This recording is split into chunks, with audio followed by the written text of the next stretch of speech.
কাছে পেয়ারা নবীর উদ্দেশ্যে প্রিয় নবীজির শানে আমরা নিবেদন করছি, যেই নবীর পরে আর কোনো নবী বিশ্ব দেখবে না, যিনি মুসলমানের নবী নয়, সারা বিশ্বের সকলের রহমত হইয়া এসেছিলেন। নবীর উপর যদি অপবাদ দেয়, সেই ছোকরা ছেলের মতো অপবাদ দিতে পারবে। যেই ছোকরা ছেলেটি জানে না ডাক্তার তাকে যে অপারেশন করতেছে এটা তার কল্যাণের জন্য, কিন্তু ছেলে তো ছেলের বুঝ, সে মনে করছে ডাক্তার আমারে কাটে কেন। উত্তর দিচ্ছিলাম বিশ্বনবীর জেহাদ বলতে কি বুঝায়, সেটার উত্তর দিচ্ছিলাম। আজকে সেই নবীজির শানে আমরা অসংখ্য সালাত ও সালাম প্রেরণ করছি, শাহাদাত দিচ্ছি মহান আল্লাহর জন্য যে তিনি আমাদের ইলাহ, শাহাদাত দিচ্ছি নবীর জন্য যে তিনি আমাদের নবী, আখিরি নবী, শেষ নবী, সেই বিশ্ব নবীর জন্য আমরা নিবেদন করছি। খুতবা শুরুর আগে একটি বিষয় নিয়ে আলোকপাত করতে চাই, সেটা হলো গেল সপ্তাহে সীতাকুণ্ডে যে আগুন ধরল, কয়েকদিন ব্যাপী যে আগুন জ্বলল, এই আগুনে কত ভাই হারিয়ে গেল, কত মানুষ এখন কাতরাচ্ছে হাসপাতালের বেডে। আমরা আল্লাহর কাছে তো সবার আগে দোয়া করি যারা মারা গেছে এবং যারা তাদেরকে সাহায্য করতে গিয়া শহীদি মৃত্যু পেয়েছে, আল্লাহ যেন তাদের জীবনের গুনাহ মাফ করে আল্লাহর পেয়ারা বান্দা হিসাবে যেন তাদের কবুল করে না। আমি যারা স্বাভাবিক দুনিয়াদারি করতে গিয়া মারা গেছেন তাদের তো আর দোষ নেই। সাধারণত আগুনে পড়ে পানিতে ডুবে মারা গেলে শহীদ হয় না, শহীদের সওয়াব পায়, এটুকু। কিন্তু যারা তাদেরকে উদ্ধার করতে গিয়া, ওরা তো শহীদি মরণ, তাদের জন্য উদ্ধার করতে গিয়ে যদি জান দিয়ে দেয়, তাদের দিলের ভিতরে এই তামান্না যদি থাকে যে আমার জীবন যাক কিন্তু আল্লাহর বান্দাকে বাঁচাবো আল্লাহর হুকুমে। আবার সেকুলার বাইরে নয়, সেকুলাররা তো ভাই যা করে এগুলো বিবেকের তাড়নায় করে, বিবেকের তাড়না, আল্লাহর হুকুম নয়। এজন্য আমি তো কয়েকবার বলেছি, যদি কোনোদিন আমাকে দুর্গাপূজায় যেতে হয়, আমারটা হবে ইসলাম। সেকুলার বাইরে যারা ওখানে যায় ওদেরটা ইসলাম বিরোধী কাজ, অথচ দুইজনে একই কাজ করছে। কারণ আমি তো আল্লাহর হুকুমে গিয়েছি, যদি আল্লাহর হুকুম হয় যেতে হবে। আল্লাহর নবীজি, ওদের নিরাপত্তার দায়িত্ব নবীজি গ্রহণ করেছিলেন, সুবহানাল্লাহ বলবেন না? আমি তো সেই নবীর ওয়ারিস উম্মত, আমাকেও যদি তাদের নিরাপত্তার কারণে যেতে হয় সেটা আমার ইসলাম। আর আমার সেকুলার ভাইরা বলে না, ওটা আমাদের সেকুলারিজম, ধর্ম নিরপেক্ষতা, এজন্য ওদেরটা সওয়াব হওয়ার কোনো কারণ নেই, আর আপনারটা সওয়াব হবে আপনার নিয়তের ভিতরে থাকে। তো ভাইগণ, বলছিলাম সীতাকুণ্ডের এই লেলিহান আগুনের মধ্যে যারা শাহাদাতের সওয়াব পেল অথবা শহীদি মরণ পেল, তাদের জন্য আমি সবার আগে দোয়া করছি। এবং যারা আহত অবস্থায় আছেন, আল্লাহ যেন তাদেরকে সুস্থতা নসিব করেন, আমিন। তাদের পরিবার পরিজন, যারা আত্মীয় স্বজনকে হারালো, দুনিয়ার ক্ষতি ফুরনীয় নয়, যার আপন চলে গেছে সেই জানে। আমি জানবো না, আপনি বুঝবেন না। আল্লাহর কাছে দোয়া করি, আল্লাহ যেন তাদেরকে সবর দান করেন। দোয়া করি আল্লাহ যেন তাদের সহায় হয়ে যান। বাবা নাই, বাবা হারা হয়ে গেল সন্তানেরা, সন্তান হারা বাবা বেঁচে কতদিন থাকবে এই অবস্থায়? যে বাবা তুমি আমারে কলমা পড়াই দাও বলছিল। আমি ওদের জন্য দোয়া করছি। আজকে এখান থেকে কয়েকটি শিক্ষা। 1 নম্বর শিক্ষা হলো দায়িত্বে অবহেলা অথবা সম্পদের লোভের কারণে সঠিক তথ্য গোপন করতে গিয়া যা তদন্তে হয়তো বেরিয়ে আসতে পারে। কিছু কিছু মিডিয়া এখন মুখ খুলতেছে যে স্বাভাবিক অবস্থায় হয়নি, কর্তৃপক্ষের দোষ আছে। সেটা যদি দায়িত্ব অবহেলার কারণে, সম্পদের লোভের কারণে সঠিক তথ্য গোপন করে যথাযথ ব্যবস্থা গ্রহণ না করে এই অবস্থা যদি হয়ে থাকে, তাহলে তার পরিণতি তাদেরকে ভোগ করতে হবে।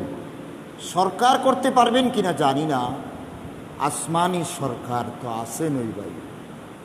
2 নম্বর বিষয় যেটা শিক্ষা নিতে হবে, এই পৃথিবী যদি বলেন নিষ্ঠুর, আমি একমত, আপনিও দ্বিমত হবেন না আশা করি। আমাকেও একদিন ছুঁড়ে মারবে এই পৃথিবী, আপনাকেও তো মারবে। যতই ভালোবাসুন এই পৃথিবীকে, পৃথিবী আপনাকে আমাকে রাখবে না কিছুক্ষণের জন্য। সুতরাং এই পৃথিবীটা আসলে নিষ্ঠুর পৃথিবী। তো বলবেন সূর্যের আলো পাচ্ছি, বাতাস পাচ্ছি, মরতে তো মন চায় না, ভালোই লাগে। ভাই এগুলো আল্লাহর দান। আল্লাহ যে আপনাকে এইভাবে সুযোগটা দিয়েছেন। বলছিলাম তবে এই পৃথিবী সম্পর্কে আমাদের ধারণা রাখতে হবে, ভালো আর খারাপ কাউকে ছাড়বে না।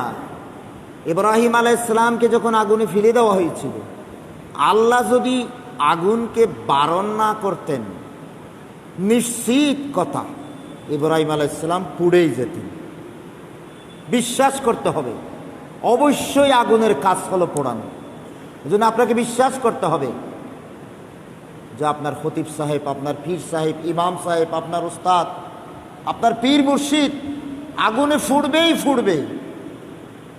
যদি বলেন ফিরেরা ফোড়ে না, তাহলে ওটা ফির নয়, ওটা ফির নামে অন্য কোনো ইবলিস।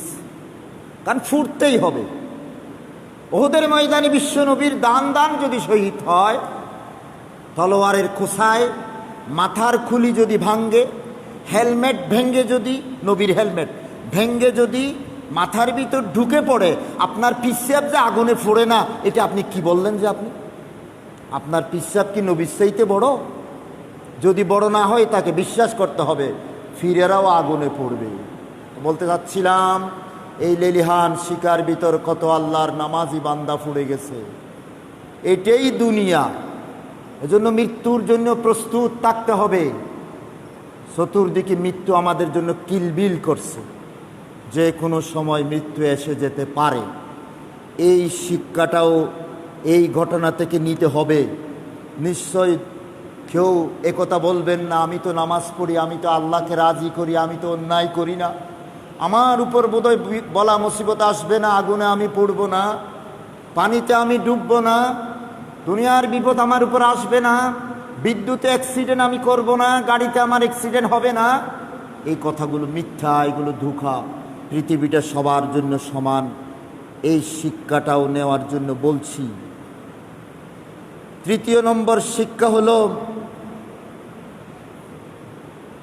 জাহান্নামের আগুন 100 ভাগ করে 1 ভাগ পৃথিবীতে দেওয়ার পরে যদি এই পরিণতি হয়, দুনিয়ার আগুন যদি এত কঠিন হয়, গোটা দেশের সমস্ত জনশক্তি চেষ্টা করেও 24 ঘন্টায় নিভাতে পারল না, 36 ঘন্টা আরও বেশি লাগলো। হ্যাঁ ভাই, দুনিয়ার আগুন যদি এত কঠিন হয়, তাহলে তাহলে আখিরাতের আগুন কেমন হবে? দু চোখের পানি একদিন অবশ্যই ফেলবেন। একদিন কেন, আজকেই তো ফেলতে হবে। সেই আগুন দেখে থেকে তো আগুন, আখেরাতের আগুনের কথা মনে পড়ার কথা ছিল। আসলে কি তাই হয়েছে? হবে কি? আমি সেই 3 নম্বর শিক্ষার কথাই বলছিলাম। 4 নম্বর শিক্ষা, সেটা কি? সেটা হচ্ছে, আমি দীর্ঘদিন ধরে বলে আসতেছিলাম, নাস্তিকেরা বুদ্ধিহীন। আমরা যারা আস্তিক, আল্লাহতে বিশ্বাস করি, আমাদের উদাহরণ হলো ধোঁয়া দেখে আগুন বিশ্বাস আমরা করি। কারণ আমরা জানি যে একটা, আমার ছোট্ট ছেলেটাও জানে, ওই যে ধোঁয়া, নিশ্চয়ই নিচে আগুন আছে, তা না হলে ধোঁয়া কোত্থেকে এলো? নাস্তিকরা কয় হ্যাঁ ধোঁয়া আর ধোঁয়ারই, কই আগুন তো দেখা যাচ্ছে না, আগুন নাই। তাহলে নাস্তিকেরা আপনার ছোট ছেলের চাইতেও বোকা। গোটা পৃথিবী দেখেও বলে কি, কয় না কোনো ঈশ্বর নেই, কোনো আল্লাহ নেই, কোনো গড নেই। তাদের ভাষাগুলো বলতেছিলাম। ভাই, নাস্তিকরা যে বুদ্ধিহীন, আর কথিত বুদ্ধিজীবী, বর্তমান যুগের কিছু বুদ্ধিজীবী, হ্যাঁ, ওই কথিত বুদ্ধিজীবীরা যে আসলে বুদ্ধি প্রতিবন্ধী, সেই শিক্ষাটাও আমি সেদিনের ঘটনা থেকে নিলাম।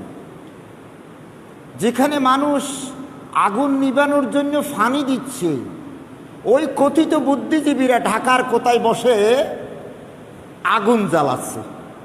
কই ওরা যে আগুনে জ্বলতে, আরও আগুন লইলাম। যুবকেরা বোধহয় দেখছো না? হ্যাঁ হ্যাঁ। তাহলে বুদ্ধিজীবীরা কি করছে? ওই যে সীতাকুণ্ডের আগুন জ্বলছে, তারাও কয় আর আগুন জ্বালাও, জ্বালো জ্বালো জ্বালো, আগুন জ্বালো। সীতাকুণ্ডে পুড়ে মরে যাচ্ছে, ওখানে যেতে না পারলো অন্তত এখানে আগুন জ্বালাও। কথাটা ব্যঙ্গাত্মক হলেও বুঝে নিতে হবে।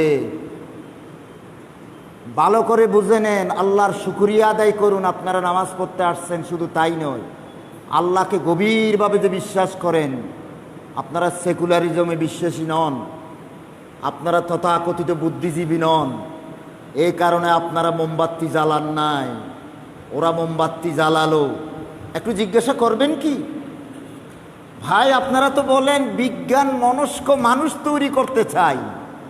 আগামী বছর থেকে আসতেছে আমাদের শিক্ষা ব্যবস্থার মূল থিওরি হলো, আমি পড়ে দেখলাম, বিজ্ঞান মনস্ক মানুষ তৈরি করতে চাই, যারা কাজ করবে, হ্যাঁ, কর্মী বানানো উদ্দেশ্য, বেকার যেন কেউ না থাকে, টার্গেট এই দুইটা। তো বলতে চাচ্ছিলাম, ওদেরকে একটু প্রশ্ন করবেন কি, এটা কোন বিজ্ঞান? বিজ্ঞানের কোন শাখায় লেখা আছে যে মানুষ আগুনে পুড়ে মারা গেলে মোমবাতি জ্বালালে ওদের আত্মা, ও আবার আত্মা, আপনারা কি আত্মায় বিশ্বাস করেন? সত্যি কি আত্মা বলে কিছু আছে? তাহলে আপনারা নামাজ পড়েন না কেন? আপনাদের আত্মাটা কোথায় যাবে? স্বর্গ নরক তো আপনাদের জন্য নয়। আপনাদের বুদ্ধিজীবী সেদিন মারা গেল ওই যে ওখানে লন্ডনে, আপনারা এনে খবর তো দিছেন, জানাজা কেন পড়াইলেন তো আমি বুঝলাম না। হ্যাঁ, তো কি বলতে চাচ্ছিলাম, এই যে মোমবাতি যারা জ্বালালো, এটা কি বিজ্ঞান নাকি ধর্ম নাকি আর কি? আপনারা একটু জেনে নিয়েন তো, কেউ যদি পারেন, এটা কি বিজ্ঞান না ধর্ম?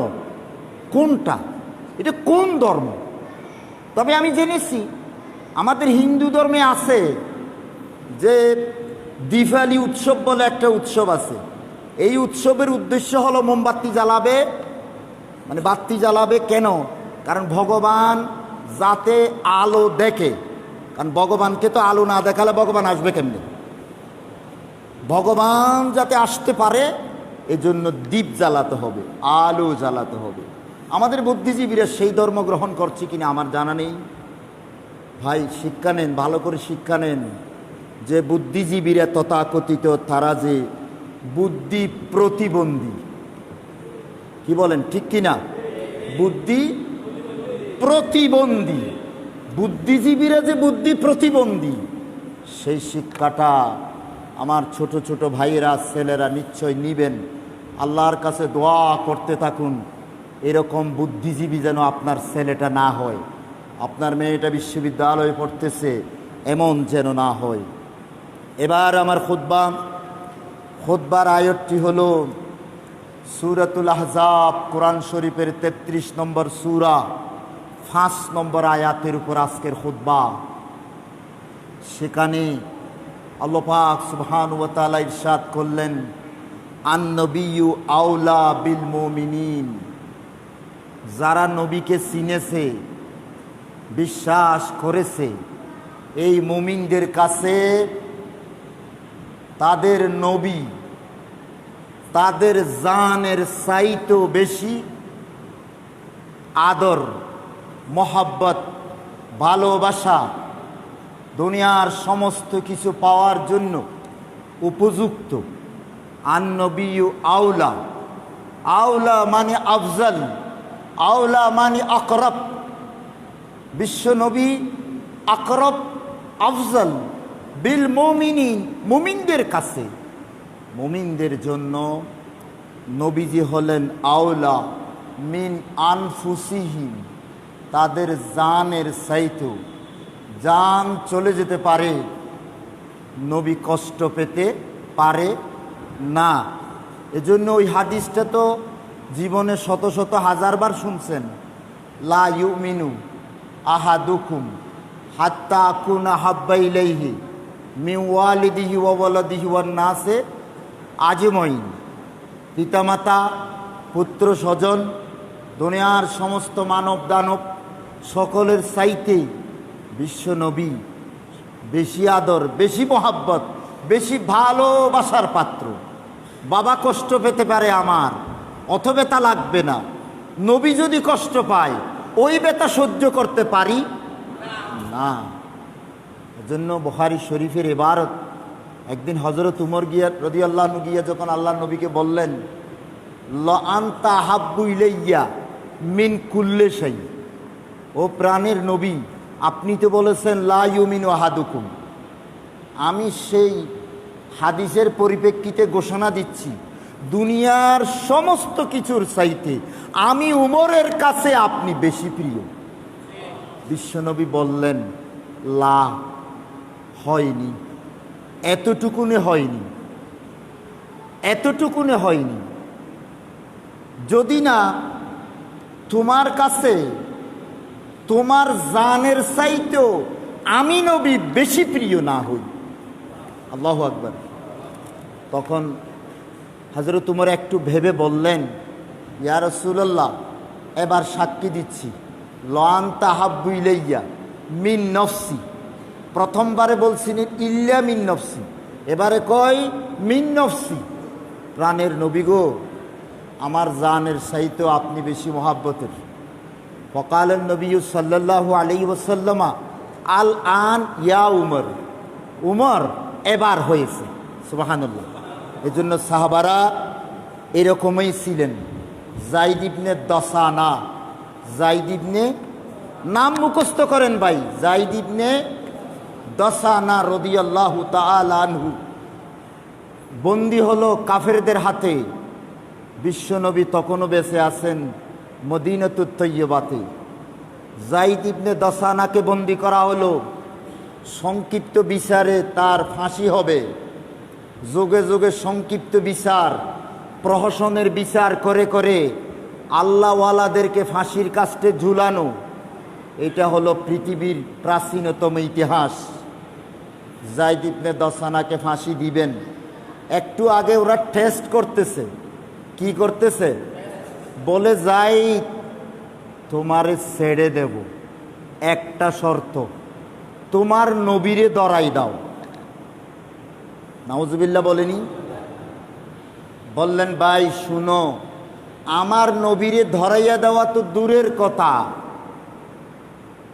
আমার নবী যেখানে এখন অবস্থান করছে, আমারে যদি তোমরা মুক্তি দাও, আমি যদি পৃথিবীতে আরো বাঁচতে পারি, আমারে যদি ছেড়ে দাও, আমার নবীরে ধরাইয়া দেওয়া তো দূরের কথা, নবীর পায়ে যদি একটা কাঁটাও যদি ফুটাইয়া দাও, আমি যায়েদ ইবনে দাসানা সহ্য করতে পারবো না। এই ছিল যায়েদ ইবনে দাসানার সাক্ষী। আবু মাহজুরা রাদিয়াল্লাহু তাআলা আনহু নাফিতের কাছে গেলেন, বলেন যে ভাই চুল কাট, ভালো করে কাট, নবীজি যেভাবে বলছে সেভাবে কাট। এই যে এই যুগের নেইমার মার্কা চুল নয়, বলছে সব চুল একরকম করে কাট, তবে এক কাজ করিস, সামান্য এই পাশের এই কয়টা চুল রেখে দিস।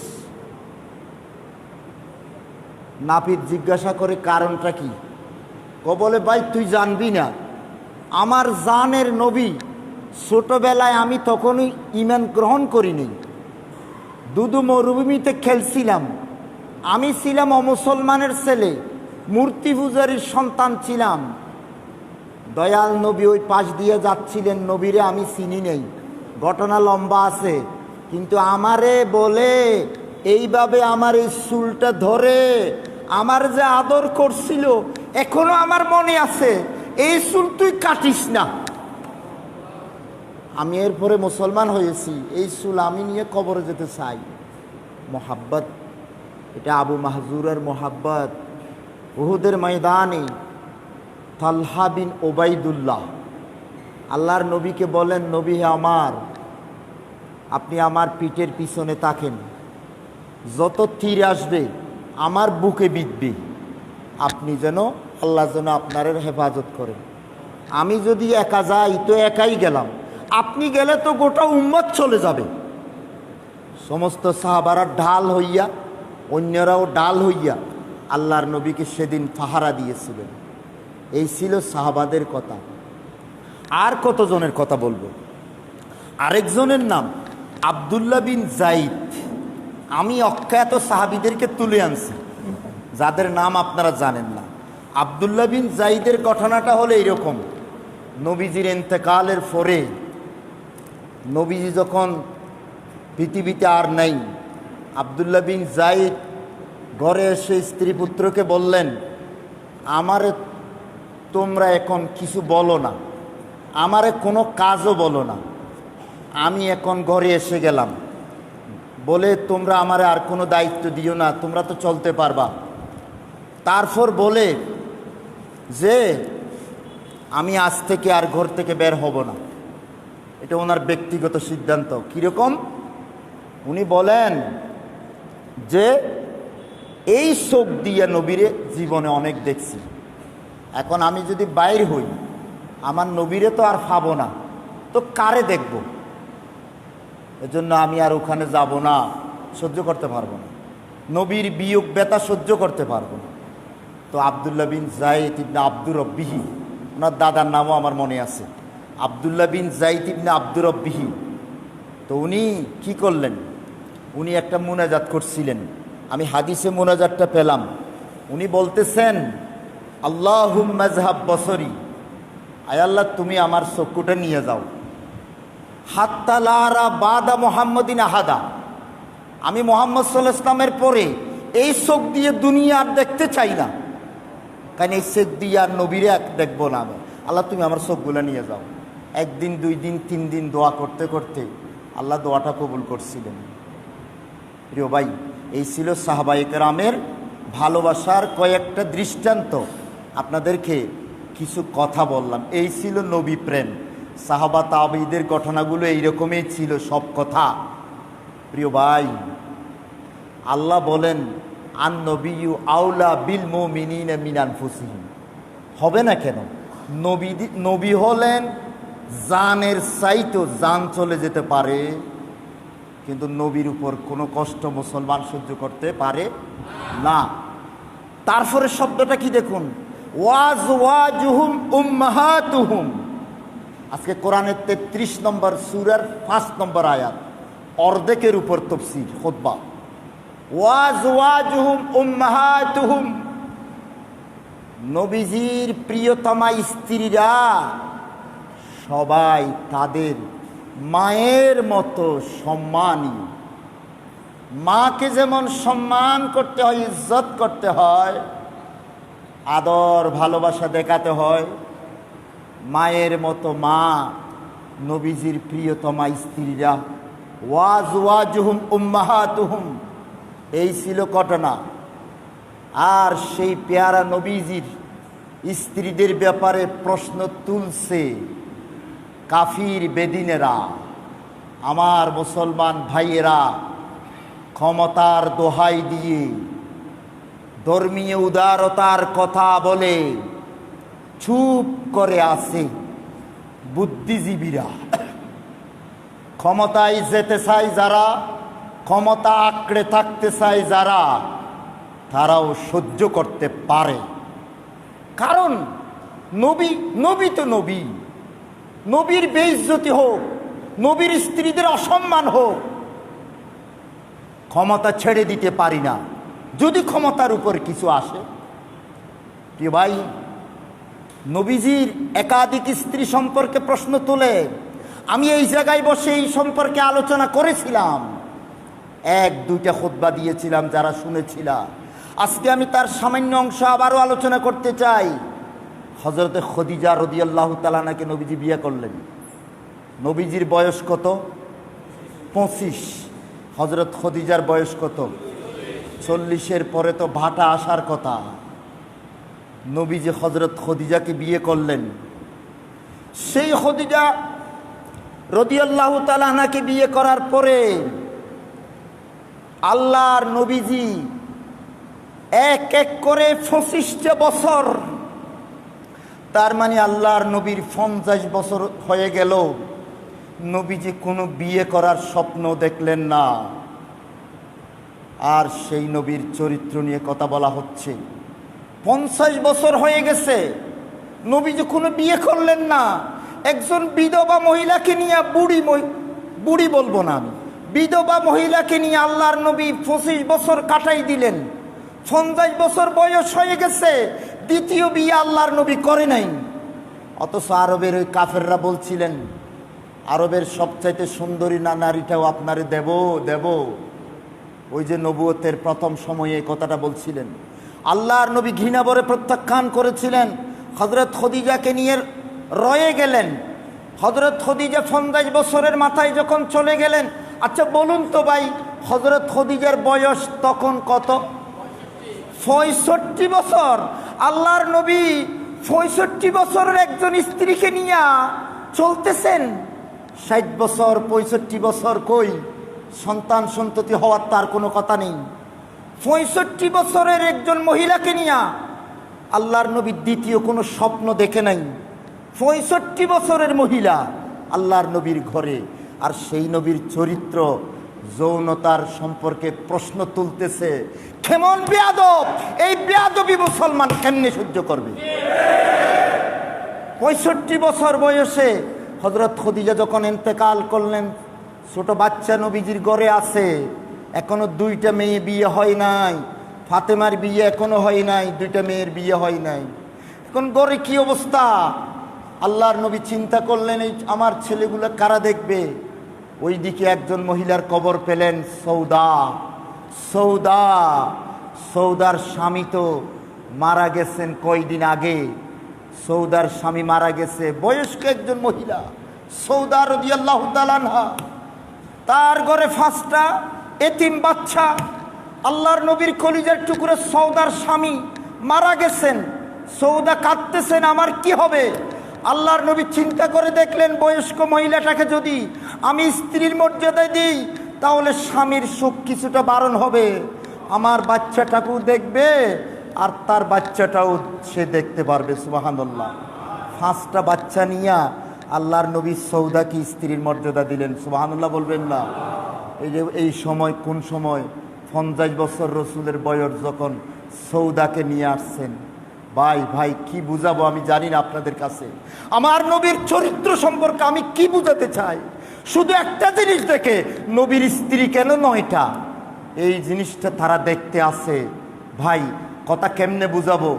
হ্যাঁ ভাই, বুঝাচ্ছিলাম যেই কথাটা আমি আপনাদের সামনে তুলে ধরছিলাম। এরপরে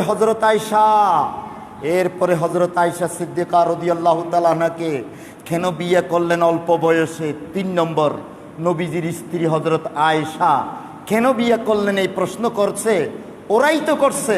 আমার যুবকেরা, তোমরা তো উত্তর দিতে পারবে না, তোমাদেরকে তো শেষ করে দিছে স্কুল কলেজ ইউনিভার্সিটি। ব্রিটিশেরা তোমাদেরকে ধ্বংস করার জন্য স্কুল কলেজ ইউনিভার্সিটি বানাইয়েছে। ধ্বংস কেন? ধ্বংস কেন? কারণ তোমাদেরকে দুনিয়ায় বড় করবে। ইসলাম সম্পর্কে তোমরা যেন গবেষণা করতে না পারো, ইসলাম সম্পর্কে পড়াশোনা যেন তোমরা করতে না পারো, এই জন্য সেকুলার ধর্মনিরপেক্ষ শিক্ষা দেওয়ার জন্য ব্রিটিশ আমলে যে স্কুল কলেজ ইউনিভার্সিটি হয়েছে, এখনো সেইটা দিন দিন আরো ধর্মনিরপেক্ষতার পথে যাচ্ছে। দিন দিন আগামীতে যে কয়টা বছর আসতেছে, সাংঘাতিক কথা আসতেছে। আল্লাহ আমাদেরকে সময় মতো বুঝার তৌফিক দান করুন, আমিন। একটু পরিবর্তন আসবে না, আরো অন্ধকারের দিকে যাচ্ছে, একেবারে সেকুলারিজম, একেবারে নাস্তিকতার দিকে সামনে অগ্রসর হচ্ছে শিক্ষা ব্যবস্থা। হে যুবক, তুমি তো উত্তর দিতে পারবে না হযরত আয়েশাকে অল্প বয়সে কেন বিয়ে করলো। শুনেন, ভালো করে শুনেন, বিশ্বনবী পৃথিবীতে এসেছিলেন শুধু পুরুষের জন্য নয়। পৃথিবীর অর্ধেক নারী, অর্ধেক পুরুষ। বিশ্বনবী একা দায়িত্ব নিবেন সমস্ত পুরুষের। পর্দার অন্তরাল থেকে সমস্ত নারীর দায়িত্ব নবী, ওদেরকে গড়ে তুলবেন জান্নাতি করে। কিন্তু পর্দার বাহিরে নারীদের সাথে মিশিয়া, নারী সুলভ আচরণ করিয়া গোটা বিশ্বের নারীদের দায়িত্ব নেওয়ার মতো কে আছে দুনিয়াতে? আল্লাহর নবী দেখতে পেয়েছিলেন 6 বছর কি 13 বছরের ওই হযরত আবু বকরের ছোট্ট মেয়েটি, তার কপালেই আল্লাহর নবী তার চিহ্ন দেখতে পেয়েছিলেন। আল্লাহর নবী চিন্তা করে দেখলেন, এই ছোট্ট মেয়েটি, আমার বন্ধুর মেয়েটিকে যদি এই বয়সে যদি আমি ধরতে না পারি, এই রত্নটা আমি গঠন করতে পারবো না। এই রত্ন গঠন করার জন্য 6 বছর, অন্য বর্ণনা মতে 13 বছর রাখেন, 13 বছর আসেন, আগে 6 বছর নিয়ে কথা বলি। কেন নবীজি হযরত আয়েশাকে বিয়ে করলেন 6 বছর বয়সে? সেই 6 বছর বয়স থেকে আল্লাহর নবী নিজের হাতে এই রত্নটা গড়ে তুলবেন গোটা বিশ্বের নারী সমাজের জন্য, শিক্ষিকা করে গড়ে তুলবেন। এই কারণে আল্লাহর নবী হযরত আয়েশাকে বিয়ে করলেন। 2 নাম্বার, আল্লাহর নবী দেখতে পেয়েছিলেন ওই বিধবা মহিয়সী নারী হযরত খদিজা বিনতে খুয়াইলাদ আমারে বুদ্ধি শুদ্ধি দিয়া এই পর্যন্ত আমারে যে সহযোগিতা করছেন। ভাই, আমি এগুলো কথা বলতে তো আমার শেষ হবে না। বুদ্ধির শুরু কোথায়? ওই যে হেরা পর্বতের গুহা থেকে আসার পরে যখন বলছিলেন জম্মিলুনি, হযরত খদিজা তখন বললেন, না, আপনি চিন্তা করবেন না। আহা, খদিজা তো আর নাই।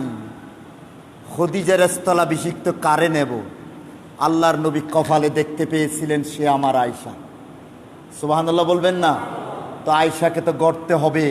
হযরত আয়েশার যাবতীয় বুদ্ধিগুলো ইসলামের জন্য কাজে লাগাতে 6 বছর বয়সে আল্লাহর নবী বিয়ে করেছিলেন।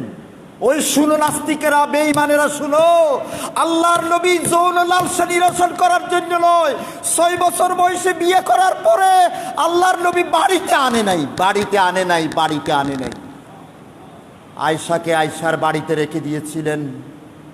শুনো, তাহলে পুরো উম্মতের মা হিসাবে গড়ে তোলার জন্য হযরত আয়েশা সিদ্দিকাকে আল্লাহ পাক, আল্লাহর নবীজি বিয়ে করেছিলেন।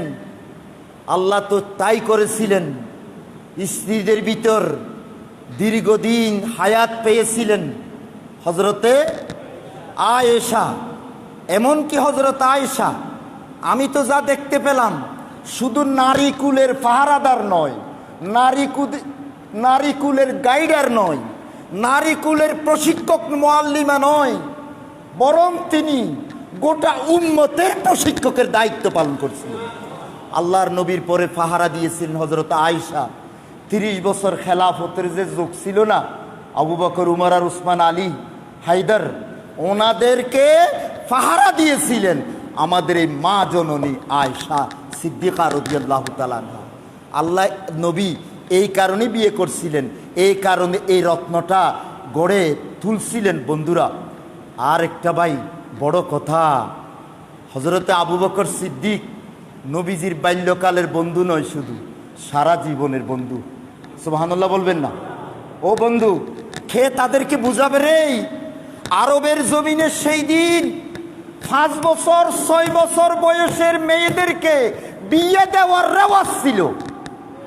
হযরত আবু বকর সিদ্দিক রাদিয়াল্লাহু আনহু স্বাভাবিক নিয়মে চিন্তা করতেছিলেন, আমার মেয়ের বয়স যখন বিয়ের উপযুক্ত হয়েছে, বিয়ে তো দিতে হবে।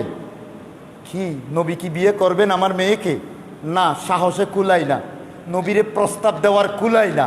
যেই নবী সারা জীবনটা কাটাই দিলেন, 50 বছর বয়স হয়ে গেছে, কই বিয়ে তো করেন না, করার সম্ভাবনা নেই। তখন জুবাইর ইবনে মুতঈম নামক একজন কাফেরের ছেলে, মসজিদের জন্য কিছু দেন তো ভাই, দেন দেন। কাফেরের ছেলে, সেই সময়ও কাফেরের সাথে আত্মীয়তা হারাম হয় নাই।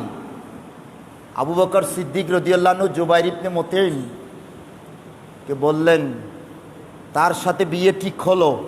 কার? কার? আয়েশা সিদ্দিকা।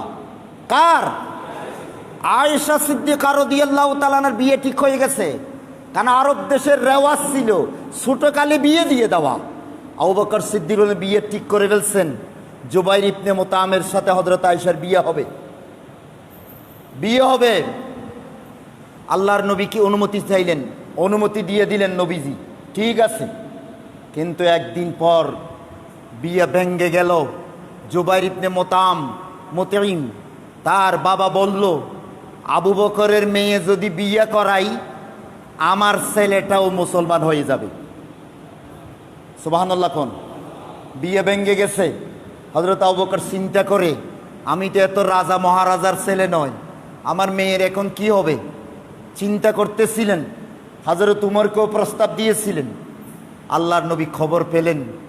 আল্লাহর নবী হযরত আয়েশা, ওই যে এতক্ষণ যা বললাম, হযরত আয়েশার চেহারার দিকে তাকালেন। আল্লাহর পক্ষ থেকে অনুমতি এসে গেছে, আপনি হযরত আয়েশাকে শাদী করুন। সুবহানাল্লাহ। করুন। আমার ভাইগণ বন্ধুগণ, ওই যে আবু বকর সিদ্দিক যে হতাশ হয়ে গেছেন, আমার মেয়েকে কোথায় বিয়ে দেব, আল্লাহর নবী স্বয়ং বললেন, আমি তাকে স্ত্রী হিসেবে গ্রহণ করতে চাই। ভাইগণ, সেই বন্ধুর বন্ধুত্ব সেটাও রক্ষা করলেন। এই সেই আল্লাহর নবীজি। তাদেরকে কে বুঝাবে? হযরত আয়েশা সিদ্দিকা রাদিয়াল্লাহু তাআলা আনহাকে আল্লাহর নবী ঘরে আনেন নাই, আনেন নাই, আনেন নাই। 50 বছর বয়সে নবীজি ওই যে বিয়ে করলেন, শুধু বিয়ে নামকে ওয়াস্তে বিয়ে করেছিলেন, আনেন নাই।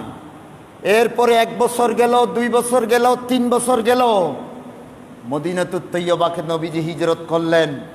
এরপরে আবু বকর সিদ্দিককে বললেন, তোমার মেয়েকে নিয়ে আসতে পারো, আমি তাকে গড়ে তুলব। সুবহানাল্লাহ বলেন। কারণ সে তো আমার স্ত্রী। ও ভাই, কেমনে বুঝাবো আপনাদেরকে? এই জুমার অল্প সময়ের ভিতর আমি কেমনে বুঝাবো? আমারে কতজনে বলে যে আমি নাকি বেশি ওয়াজ করি। আমি কি করব? আমার যদি বেশি ওয়াজ হয়ে যায়, আমি ওয়াজটা ছেড়ে দিতে পারবো, আর কিছু পারবো না। আমার হৃদয় ভেঙ্গে যায়, আমার হৃদয় ভেঙ্গে যায়। সারা সপ্তাহে আমার অনেক কিছু জমা হয়ে যায় এই উম্মতের জন্য, সেগুলো আমি কোথায় বলবো? আমি তো বড় কোনো বক্তা নই, কিছুই নই। ইসলামের যে করুণ পরিণতি দেখতে পাচ্ছি, এই কথাগুলো আমি কোথায় বলবো? আমার ভাইগণ, হযরত আয়েশা সিদ্দিকা রাদিয়াল্লাহু তাআলা আনহা কি ছিলেন? নবীজিকে কি ভালোবাসা দিয়েছিলেন, কি ভালোবেসেছিলেন, কি ভালোবেসেছিলেন। হযরত আয়েশার কয়েকটা দৃষ্টান্ত। কই নবীজি যখন কোনো হাড় থেকে গোশত খাইতেন, আমি বলতাম আমার একটু দিয়েন। সুবহানাল্লাহ। কোন নবীজি যেখানে পবিত্র মুখ লাগাইছেন, আমার ভালো লাগে আমার নবীর ওই হাড় থেকে গোশত খাইতে। সুবহানাল্লাহ। হ্যাঁ ভাই, নবীজির সাথে খুনসুটি করতেন। এই হযরত আয়েশা সিদ্দিকা অল্প বয়স্ক মহিলা কেন বিয়ে করছেন? কেন বিয়ে করছেন? কেন বিয়ে করছেন? তুমি আয়েশার কাছে জিজ্ঞাসা করো কেন বিয়ে করছেন। হযরত আয়েশা রাসূলকে কি পেয়েছিলেন, কেন বিয়ে করছেন? আল্লাহর নবী যখন মিসওয়াক করতেন, নবীজিকে বলতেন, হুজুর মিসওয়াকটা ধোয়ার আগে আমার একটু দিবেন। সুবহানাল্লাহ। কন্যা ধোয়ার আগে আমার একটু দিবেন। আমার মন চায় আপনার মিসওয়াকটা আমার গালের ভিতর লই। এরকম কি আপনি কল্পনা করতে পারেন? একজন পৃথিবীর এমন কোন স্ত্রী আছে স্বামীকে এত ভালোবাসে? এই নাস্তিক বেঈমানদেরকে কে বুঝাবে? 6 বছর বয়সে বিয়ে করছে, আজকে তারা বলতেছে দর্শন করছে। নাউজুবিল্লাহ। কি ভালোবাসা! আল্লাহর নবীর শেষ মুহূর্তের কথা, স্ত্রীদেরকে বললেন, তোমাদেরকে নানা কারণে আমি বিয়ে করছিলাম, আমি কি তোমাদের উপর কোনো জুলুম করেছি? না ইয়া রাসূলুল্লাহ। তো আমার শেষ সময়টা তোমরা আমাকে কিছু অনুমতি দেবে, আমি কার ঘরে থাকবো? সবাই বুঝতে পারলেন হুজুর নিশ্চয় অনুমতি চাচ্ছেন, হযরত আয়েশার ঘরে শেষ নিঃশ্বাস ত্যাগ করতে চাচ্ছেন। 6 বছরে কেন বিয়ে করছে কি করে তোদেরকে বুঝাবো? 6 বছরের এটা কি রত্ন ছিল, কেমন করে তোদেরকে বুঝাবো রে আমার ভাইগণ। শেষ নিঃশ্বাস আল্লাহর নবী হযরত আয়েশার ঘরে, হযরত আয়েশার কোলে। আমি কেমন করে বুঝাবো রে হযরত আয়েশা কি ছিলেন? 6 বছর বয়সে আল্লাহর নবী কেন বিয়ে করেছেন? এই নাস্তিক সেকুলারদেরকে কেমনে বুঝাবো? ও ভাই কেমনে বুঝাবো? আদা ব্যাপারী জাহাজের কবর রাখতে চায়, তোমরা তো আদা ব্যাপারী, জাহাজের কবর তোমাদেরকে কে শুনাবে? আমরা যেখানে তলিয়ে যাচ্ছি, উম্মতের সন্তানেরা স্কুল কলেজ ইউনিভার্সিটি পড়ে ইসলাম থেকে 1000 মাইল দূরে চলে যাচ্ছে, বড় জোর নামাজ পড়তেছে, কিন্তু ইসলাম বুঝতেছে না। সেখানে তোদেরকে ভাই কে বুঝাবে? তবে আমার দুঃখের কাহিনীটা এবার আমি শেষ করব। আমার দুঃখ কোন জায়গায় বলি? আমরা যতই শান্তির কথা বলি তারা ততই উল্টা অশান্তির পথে যাচ্ছে, অশান্তির পথে যাচ্ছে।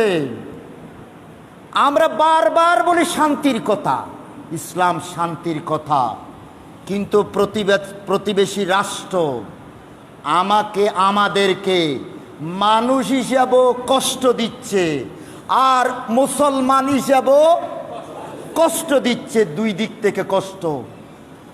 মানুষ হিসাবে কিভাবে কষ্ট দিচ্ছে? আমাদেরকে শুষ্ক মৌসুমে পানি বন্ধ করে খরা দিয়ে কষ্ট দিচ্ছে, বর্ষা মৌসুমে পানি ছেড়ে দিয়া বন্যা দিয়ে কষ্ট দিচ্ছে। দ্রব্যমূল্য যখন বাড়ে, দ্রব্যমূল্য যখন শর্ট পড়ে, তখন আর বলে এখান থেকে অমুক জিনিস সীমান্ত পার হতে দেব না, রপ্তানি করব না, তখন আমাদের দ্রব্যমূল্য বেড়ে যায়। আমাদেরকে মানুষ হিসাবে কষ্ট দিচ্ছে, সীমান্তে গুলি করে মারছে, মানুষ হিসাবে আমাদেরকে কষ্ট দিচ্ছে। একটু বলুন তো ভাই, মানুষ হিসাবে আমাদের প্রতি সম্মান কোন জায়গায় দেখিয়েছে ওরা? আবার আমরা মুসলমান হয়েছি বলে বারবার সেখানে দাঙ্গা বাঁধে, সংখ্যালঘুদের উপর নির্যাতন হচ্ছে। মুসলমানরা যে ট্রেনের বগিতে ছিল সেই বগিতে আগুন ধরিয়ে দেওয়া হয়েছে। ঘটনা এক একটা, অনেক ঘটনা। আমি এই কথাটা বলতে চাচ্ছিলাম, যতই শান্তির কথা বলি তারা ততই বেশি অশান্তির দিকে নিয়ে যাচ্ছে। আমরা যেখানে হিন্দুরা, বৌদ্ধরা, খ্রিস্টানেরা স্বাধীনভাবে খাবার খাচ্ছে, ঠিক কিনা বলেন? আমাদের দেশে শূকরের গোশত খাইতে কি কোনো মানা আছে? হিন্দুরা খাইতে পারবে কিনা? বৌদ্ধরা খাইতে পারবে কিনা? নাকি বাধা দিচ্ছি আমরা? কিন্তু আমাদেরকে গরুর গোশত খাইতে বাধা দিচ্ছি। বলো বলো বলো বলো, মানুষ হিসাবেও কি আমাদের কোনো দাম নেই? আমাদের মানুষ হিসাবে কি মূল্যায়ন করা যায় না? কেন আমরা গরু গোশত খাওয়ার অপরাধে আমাদেরকে মারা হয়? অথচ ভারতের মুসলমানেরা ওই যে 47-এর দেশভাগ যখন হয়েছিল, 47-এর দেশভাগ সময় আমরা বাংলাদেশের মানুষেরা পাকিস্তানের সেই 7 তারকা খচিত পতাকা উড়াইয়াছিলাম। পাকিস্তানিরা উড়াইছিল, আমরা উড়াইছিলাম, দুইটা কি হয়েছে? পাকিস্তান হয়েছে। কিন্তু ভারতের ওই আমার মুসলমান ভাইরা পাকিস্তানের পতাকা উড়ায়নি, তারা চেয়েছিল হিন্দুদের সাথে শান্তিতে আমরা বসবাস করি। আজকে সেই শান্তির ভাইদেরকেও শান্তিতে থাকতে দিচ্ছে না। বলছিলাম মুসলমান হিসাবেও আমাদেরকে কষ্ট দিচ্ছে। কি গরুর গোস্ত খেতে দিচ্ছে না। আমাদের প্রাণের প্রাণ, আমাদের জানের জান, আমাদের কোরআনুল করিম বাজেয়াপ্ত করার জন্য আদালতে মামলা হয়। একবার নয়, বারবার কোরআন বাজেয়াপ্তের জন্য মামলা হলো। শাস্তি কোথায় হয়েছে, কার হয়েছে? আমরা বাংলাদেশের মুসলমানেরা কই কোনো ধর্মের বই বাজেয়াপ্ত করার জন্য কি মামলা কেউ করেছে? আওয়াজ দেন, করেছে? তাহলে আমরা কি শান্তির পথে বারবার বলছি, কিন্তু বারবার কেন আমাদেরকে এইভাবে অশান্তির পথে নিয়ে যাচ্ছে? আমাদের মসজিদ কেন ভাঙছে, জবাব একদিন দিতে হবে। এবার আবার বলতেছে আরো একটা মসজিদ নাকি ভাঙবে, আরো নাকি ভাঙবে। আমাদের আর কত কষ্ট দিবে, আর কত সহ্য করব? মসজিদ ভাঙবে, মসজিদ ভাঙবে, হ্যাঁ মসজিদ ভাঙবে। ভাই সর্বশেষ এই যে সম্প্রতি ঘটনা, এবার হাত দিয়েছে আমাদের কলিজায়, আমাদের প্রাণের নবী, জানের নবী, নবীজির প্রিয়তমা স্ত্রী হযরত আয়েশা সিদ্দিকার বিরুদ্ধে। এবার হযরত আয়েশা সিদ্দিকার বিরুদ্ধে তারা এখন প্রশ্ন তুলেছে, ব্যঙ্গ করছে, উপহাস ঠাট্টা করছে। নবীজির ইজ্জতের উপর তারা এখন আঘাত হানা শুরু করে দিয়েছে। তারা কারা? সাধারণ মানুষ হলে একটা কথা চলতো, তারা রাষ্ট্রের অংশীদাররা, রাষ্ট্রীয় দলের নেতারা করছে, অন্য দলের নয়। অন্য দল হইলে অন্য কথা হইতো, যারা ক্ষমতায় গেছে তারাই করতেছে। তাহলে বিশ্বনবীর ব্যাপারে যে প্রশ্ন তুলছে, বিশ্বনবীর বিরুদ্ধে যে কথাগুলো বলতেছে, কতটুকু স্পর্ধা উদ্ধত্ত দেখাচ্ছে একটু খেয়াল করুন। ১৫০০ বছর আগে আল্লাহর নবীকে নিয়ে কত উপহাস, কত ঠাট্টা আবু জেহেল, আবুল আহাবরা করছে, করে নাই? করছে। বলেছে কবি, বলেছে পাগল, কত কিছু বলেছে। কিন্তু আবু জাহাল, আবুল আহাবরাও প্রশ্ন তুলে নাই আল্লাহর নবী হযরত আয়েশাকে বিয়ে করে লম্পট হয়েছে, এই কথা আবু জাহালও বলে নেই। আরবের কাফের বেদিনেরাও এই প্রশ্ন তুলে নাই। সেই প্রশ্ন তুলতেছে বর্তমান আধুনিক আবু জাহালের বংশধররা। সেই প্রশ্ন তারা তুলেছে। আমার ভাইগণ, কি করে সহ্য করিব তাদের সেই কথা? তাদেরকে কে বলবে তোমাদের যেমন মুখ আছে আমাদেরও তো মুখ আছে, তোমাদের যেমন কলম আছে আমাদেরও তো কলম আছে, তোমরা যেমন মিডিয়ায় যাও আমরাও তো মিডিয়ায় যেতে পারি। তাহলে বলো, আমরা তো কোনোদিন বলি নাই ওই যে তোমাদের রাম দেবতা যখন বিয়ে করছিল সীতাকে, এরপরে সীতাকে যখন বনবাসে গেল, যাওয়ার পথে তার সাক্ষাৎকার নিল, যে সীতা তখন বলল যে এখন আমার বয়স 18 বছর। রামের স্ত্রী, রাম দেবতার স্ত্রী সীতা বলতেছে যে আমার এখন বয়স কত? 18 বছর। 12 বছর শ্বশুর বাড়িতে তাকিয়া, কয় বছর? আবার বলুন, কয় বছর? 12 বছর শ্বশুর বাড়িতে তাকিয়া আজকে 18 বছর বয়সে আমাকে বনবাস দেওয়া হচ্ছে। তাহলে কয় বছর বয়সে বিয়ে হয়েছিল? আওয়াজ দেন, কয় বছর? তাহলে আমারও তো কিছু মুখ ছিল, আমারও তো বলার কিছু ছিল, কিন্তু বললাম না তো। শ্রীকৃষ্ণ দেবতা রুক্মিণীকে বিয়ে করলো, বয়স তখন 8 বছর। কয় বছর? কয় বছর? 8 বছর বয়সে দেবতা আরেকটা বিয়ে করলো। আবার শিব দেবতা পার্বতীকে বিয়ে করলো, তাও তো 8 বছর। কয় বছর? ও, এখানে কোনো দোষ নেই, সব দোষ নন্দ ঘোষ, মুসলমানদের রসুলের সব দোষ। তা আমার কিছু বুঝে আসে না, তারা কি চায়? কেন প্রথমবার যখন ওরা বলে ফেলছে, অন্যায় যখন করে ফেলছে, রাষ্ট্রের পক্ষ থেকে ব্যবস্থাটা নিল না কেন? নিল না কেন? তাড়াতাড়ি তাদের শাস্তির ব্যবস্থা করত। কিন্তু যখন মুসলমানরা তাদের খুব যখন দেখালো, তাদের উপর কেন পুলিশ লেলিয়ে দেওয়া হলো, সেখানে গ্রেপ্তার কেন করা হলো? এরপর যখন গোটা বিশ্ব এখন যখন জেগে উঠছে, তখন আইওয়াশ করা হচ্ছে যে সাময়িক বরখাস্ত। কি সাময়িক বরখাস্ত? এতেও যখন থামলো না মুসলমানেরা, আরব বিশ্ব, আলহামদুলিল্লাহ বলুন। আগে আমি দেখতাম যে এই অনারব বিশ্ব আগে জেগে উঠত, মিছিল মিটিং হতো। আরবে যেহেতু মিছিল মিটিং নাই, রাজতন্ত্র, সুবহানাল্লাহ। এবারে দেখতে পাচ্ছি এই অনারব দেশের আগে আরব দেশে মিছিল মিটিং শুরু হয়ে গেছে। আল্লাহু আকবার। কুয়েত, কাতার রাষ্ট্রীয়ভাবে প্রতিবাদ করল, সৌদি আরবও ঘুম যেতে পারল না, আরব এমিরাত জেগে উঠল, লিবিয়া নিন্দা করল, তুরস্ক তো আছেই আগে থেকেই। হ্যাঁ বন্ধু, গোটা আরব বিশ্ব জেগে উঠল। আফগানিস্তান, পাকিস্তান, ইরানের নাম কিন্তু আগে নিতে হবে। কেন? আমি খবরে আগে ইরানের নাম দেখলাম। সুবহানাল্লাহ কন্যা। আমরা শুধু তাদেরকে ওই যে শিয়া শিয়া মারি ফেল, খাই ফেল, এই কথাটা আমরা শুধু বুঝি। কেন ভাই শিয়া কেন? ইহুদিও যদি আমার কোনো ভালো কাজ করে, তারে কি আমি প্রশংসা করব না? আরবে না করব না? আমার নবী তো প্রশংসা করছে খ্রিস্টানের। এই কারণে তো আমি কথাগুলো বলতেছিলাম আমার ভাইগণ। সুতরাং কি বলতে চাচ্ছিলাম, তারা কি চায় সেটা আমি জানি না।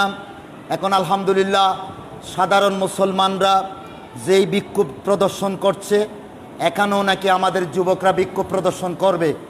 আমি আমার প্রশাসন সহ সবাইকে বলবো শান্তিপূর্ণভাবে বিক্ষোভ করার জন্য, সহযোগিতা করার জন্য আমি সকলকে অনুরোধ করব। মুসলমানদের দিলের আগুন একটু অন্তত তারা যেন কিছুটা যাতে প্রশমিত করতে পারে, সেই সুযোগ দেওয়ার জন্য আমি সকলকে অনুরোধ করছি। এবং যে কথাটা আমি বলতে চাচ্ছি, আলহামদুলিল্লাহ আপনারা দেখলে আমার আজকে এই যে গতকাল থেকে আজকে পর্যন্ত আমি অনলাইনে যা দেখলাম, আগে দেখতাম হাটহাজারী মাদ্রাসা, আগে দেখতাম জামাত ইসলাম, নেজাম ইসলাম, হেফাজত ইসলাম, ছাত্র শিবির, এরাই মিছিল বাইর করতে দেখতাম। এখন দেখতেছি ওই যে আধুনিক শিক্ষালয়, বিশ্ববিদ্যালয়, পলিটেকনিক ইনস্টিটিউট সহ, বুয়েট সুয়েট সহ সবাই মাঠে নেমে গেছে। আল্লাহু আকবার। তাহলে আমার কি যেন মনে হলো যে আমার এই যে স্কুল, কলেজ, ইউনিভার্সিটির এই ছাত্রগুলার ইমানের আগুন এই শিক্ষা ব্যবস্থা এখনো নিভাইতে পারে নাই। সুবহানাল্লাহ। আমার ভাইগণ, বন্ধুগণ, ইমানের আলো যে এখনো তাদের ভিতর আছে, সেই জিনিসটা এখন আমরা দেখতে পেলাম। ভাই, তারা কি চায়? তারা কি আমাদেরকে পরীক্ষা করতে চায় আমরা বেঁচে আছি নাকি মরে গেছি? তারা কি আমাদেরকে পরীক্ষা করতে চায়? তাইলে আমি বলবো, আমাদেরকে যদি তোমরা ভাই পরীক্ষা করতে চাও, তাহলে সেদিন কিন্তু অতীত হয়ে গেছে। ওই যে আল্লামা ইকবাল রহমতুল্লাহ আলাইহি যেমনটা বলছিলেন, বাতিল সে দবনে ওয়ালে আই आसमां नहीं है हम, सो बार कर चुका है तू इम्तिहान हमारा। আল্লাহু আকবার। ওগো আসমান, তুমি সাক্ষী থাকো, বাতিল আমাদেরকে দমন করতে পারবে না। সো বার কর চুকা হে, শতবার পরীক্ষা দিয়েই ফেলছি আমরা। সো বার কর চুকা হে তু ইমতিহান হামারা। আমাদের ইমতিহান, আমাদের পরীক্ষা তো শতবার আমরা দিয়ে ফেলছি। সুবহানাল্লাহ। আমার ভাইগণ, বন্ধুগণ, হ্যাঁ, পরীক্ষা তো আমরা দিয়ে ফেলছি। নতুন করে আমাদের কাছ থেকে কি পরীক্ষা নিতে চাও? তবুও যদি নিতে চাও, আমি ওই ভাইদেরকে বলবো, আমার প্রতিবেশী রাষ্ট্রদেরকে বলবো, থাকাও আরব বিশ্বের দিকে, থাকাও অনারব বিশ্বের দিকে মুসলমানরা এখনো জেগে আছে, মরে নাই। সুবহানাল্লাহ। থাকাও না, পরীক্ষা যদি করতে চাও পরীক্ষা করো। সুতরাং আমার মুসলমান ভাইদেরকে এখন কি বলবো, পরীক্ষা করতে চাইছিল তো এখন শেষ পর্যন্ত আবার বলতেছে, গতকাল সম্ভবত বলতেছে, কয় না বহিষ্কার করো, যদি কাজ না হয় তাহলে এক কাজ করি, একটু মামলাটা দিয়ে দেখি। এখন বলতেছে একটা মামলা দিলাম। হ্যাঁ, ঠেলার নাম বাবাজি, ঠিক কিনা কন? হ্যাঁ। তা আমি বাংলাদেশ সরকারের কাছে, আমাদের প্রিয় সরকারের কাছে অনুরোধ জানাবো, সংসদের মাধ্যমে যেন নিন্দা প্রস্তাব আনা হয়, সরকারিভাবে যেন তার প্রতিবাদ করা হয়। এতে ইনশাআল্লাহ আমাদের দেশের কোনো ক্ষতি হবে না, রাজনৈতিকভাবেও নয়, কূটনৈতিকভাবেও নয়, কোনো ক্ষতি হবে না ইনশাআল্লাহ। আমি বলি নাই ভারতের সাথে আমাদের সরকার কোনো রকমের যুদ্ধাঙ্গিহী মনোভাব নিয়ে কথা বলার জন্য আমি বলি নাই। আমি বলছি যে কূটনৈতিক শিষ্টাচার রক্ষা করে শুধু এই দেশের সংখ্যাগরিষ্ঠ মানুষ 90%, 95% মানুষের মনের কথাটা যেন সরকার প্রকাশ করে। শুধু তাই নয়, গোটা বিশ্বের মানুষ এই অন্যায় কাজের নিন্দা করতে বাধ্য। কেন? মানুষ হলে এই কাজে কোনোদিন কেউ সমর্থন করবে না। তা আমি জানতে চাচ্ছিলাম, তারা কি আমাদেরকে পরীক্ষা করতে চায়, নাকি তারা উগ্রবাদকে উস্কে দিতে চায়? যেই উগ্রবাদের বিরুদ্ধে প্রতি জুমাতে আমরা ওয়াজ করি, উগ্রবাদ, জঙ্গিবাদ, অস্ত্র ধরিও না, এখন তারা যে অবস্থায় চলে যাচ্ছে, তাহলে আমাদের উগ্রবাদী মুসলমান যারা আছে তারা তো আর উগ্রবাদীদের দিকে যাবে, ঠিক কিনা? এখন ওই যে তারা আইএস, এই চুপ করো, আইএস গতকাল বিবৃতি দিয়েছেন যে ভারত এবং বাংলাদেশের উপর আমরা আক্রমণ করব। নাউজুবিল্লাহ বলেন। ভারত বাংলাদেশের উপর আক্রমণ করবে তারা বলতেছে, করতে পারবে কিনা, করবে কিনা এটা আমি জানি না, কিন্তু তাদেরকে এই কথা বলার জন্য সাহস দিল, উস্কে দিল কারা? এই আমার প্রতিবেশীর ওই তথাকথিত ওই মূর্তি পূজারীরা, ঠিক কিনা? আন-নবিয়্যু আওলা বিল মুমিনিনা মিন আনফুসিহিম। আমার ভাইদেরকে বলছি, আপনারা একটু যার অ্যাঙ্গেলে বলুন কেন তারা উস্কানি দিচ্ছে। এই সমস্ত কাজগুলো বারবার করাটা মুসলমানদেরকে উস্কানি দেওয়া, ঠিক কিনা? তারা কোনো আমাদেরকে ধ্বংস করতে চায় না, তবে আমার মনে হয় 2 নম্বর আমাদেরকে তারা সন্ত্রাসী বানাতে চায়, উস্কানি দিতে চায়। আমি আমার যুবকদেরকে সহ সকল দেশবাসীকে অনুরোধ করব, আপনারা বিক্ষোভ করবেন শান্তিপূর্ণভাবে, কোনো জ্বালাও পোড়াও নয়, কোনো ভাঙচুর নয়, কোনো পুলিশের উপর আক্রমণ নয়, বরং আমার পুলিশ ভাইরা আপনাদেরকে প্রোটেকশন দেবে। আপনারা শুধু বিক্ষোভ দেখাবেন শান্তিপূর্ণভাবে। এই বিষয়ে সকলের সহযোগিতা আমি কামনা করতেছি। আমি আপনাদের সামনে আজকে যে খুতবাটা পেশ করলাম, সেই খুতবার সারাংশ হচ্ছে, বিশ্ব নবীজি মুসলমানদের প্রাণের চাইতে বেশি প্রিয়, নবীজির স্ত্রীরা আমাদের মায়ের চাইতে বেশি সম্মানীয়, ওয়াজওয়াজুহুম উম্মাহাতুহুম। সুতরাং আমরা সেই ভারত সরকারের কাছে যেই অনুরোধ আমাদের থাকবে, সেই অনুরোধটা কি? আপনারা সাময়িক বহিষ্কার করেছেন, ধন্যবাদ জানাচ্ছি, আবার মামলা দিচ্ছেন, এটাও ধন্যবাদ জানাচ্ছি।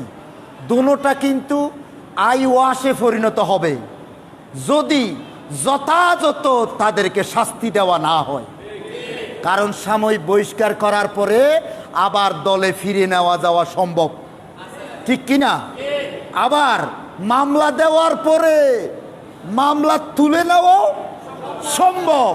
সুতরাং আমাদের দাবি 2টা।